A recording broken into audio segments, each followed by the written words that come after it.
하루 사이에 정말 많은 조언과 따끔한 말씀들을 주셨는데 정말 감사드립니다. 다만 남일에 열내서 너무 싸우지는 마세요. 사실 어제 글을 쓰다가 결혼에 회의감이 들어 결혼을 안 하겠다 전달했고 현재는 거의 모든 것들이 합의가 된 상태입니다. 그런데 이후 오히려 제가 생각이 정리가 되면서 결혼에 대해 다시 한번 진지하게 생각해보게 되었네요.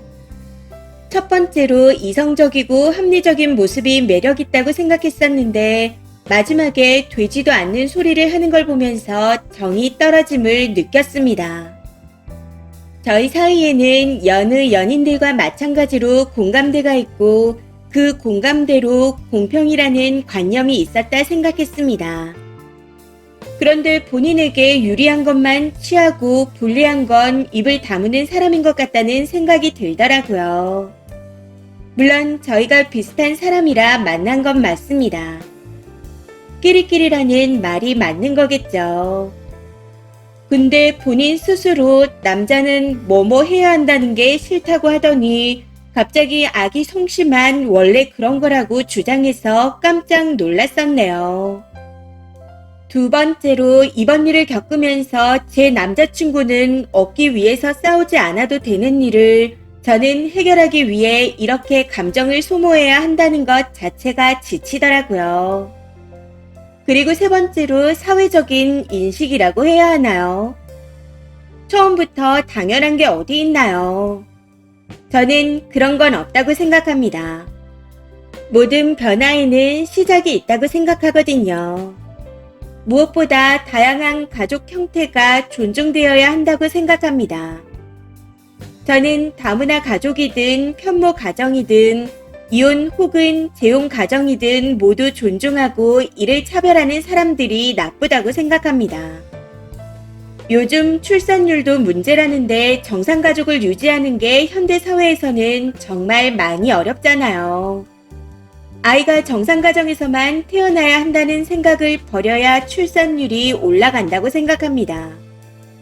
그런데 사실 저희가 그런 생각을 버리지 않더라도 직장에 이혼하시는 분들이 늘어나는 속도를 보면 자연스러워질 것 같긴 하네요.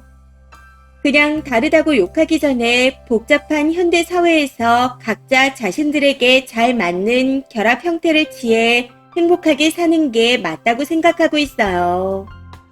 물론 정답은 없겠지만 남들과 조금 다르다고 해서 욕먹을 이유는 없으니까요.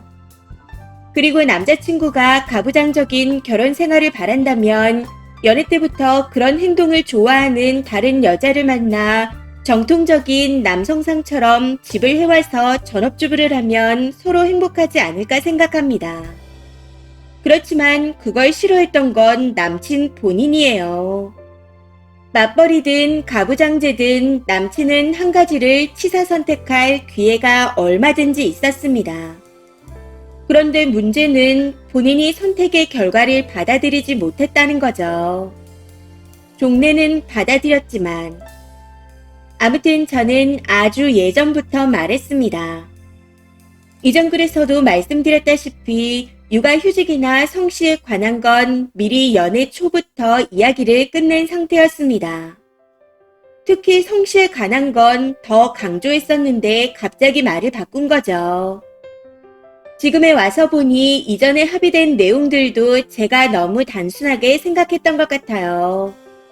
예를 들어 출산휴가나 육아휴직에 들어가면 저는 일을 못하는 상태일 텐데 생활비를 무조건 각출한다는 것도 어불성설인 거죠.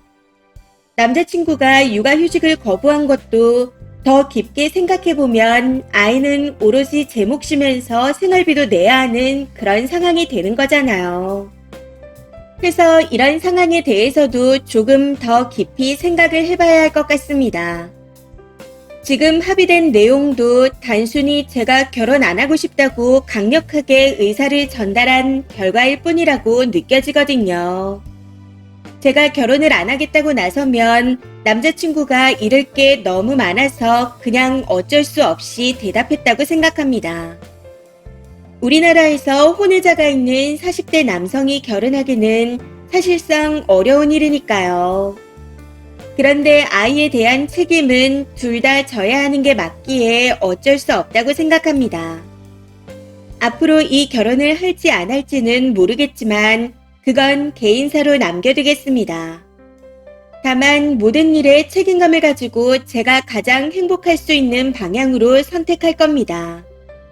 여러분들도 제각각의 방법으로 행복하시길 바랍니다. 댓글로 조언 주신 모든 분들께 다시 한번 감사드립니다. 댓글입니다. 첫 번째, 남자의 문제점은 단순히 성씨뿐만이 아니라 남편 유큐도 못 받아들이겠고 가정사도 지 일처럼 신경 안 쓰는 모양새인데요.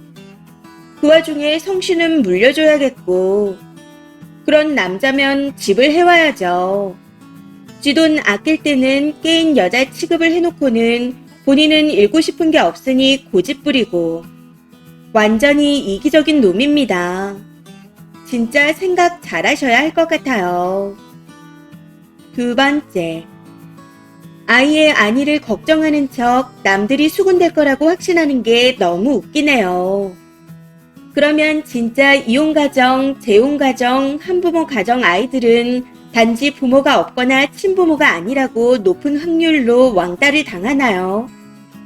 아니 요새 그런 거 애나 부모나 관심 없다니까요. 쟨 부모가 이혼했으니까 쟤랑 놀지 마.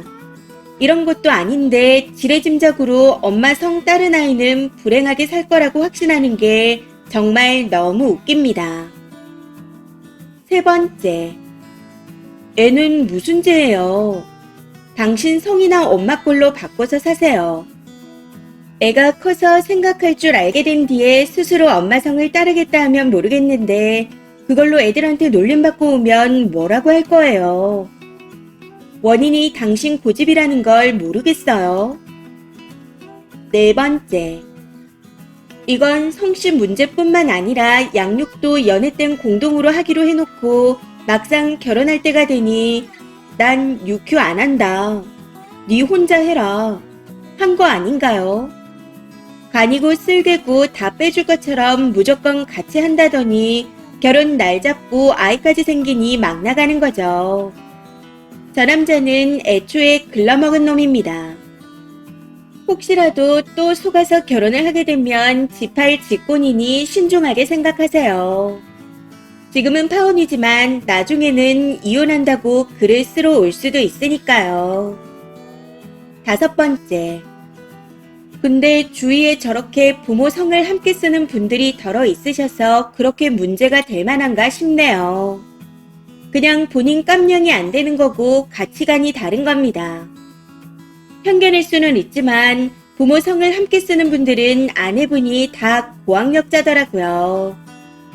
본인 인생에 자신감이 있고 주도적이라 저런 부분에 왈가왈부하지 않고 부부끼리 줏대 있게 잘 살고 계시더라고요. 아이들도 똘똘하게 잘 자라고 있어요. 일단 제 주위는 그렇습니다. 저는 고학력자도 아니고 저 정도의 가치관이 없어서 관례대로 살고 있지만 저런 분들 멋있다고 생각해요. 저런 분들 덕분에 세상이 바뀌고 저 같은 평범한 사람들이 묻어간다 생각하거든요. 그래서 끼리끼리 만나는 것 같습니다. 이번 사연은 여기까지입니다. 시청해주셔서 감사합니다.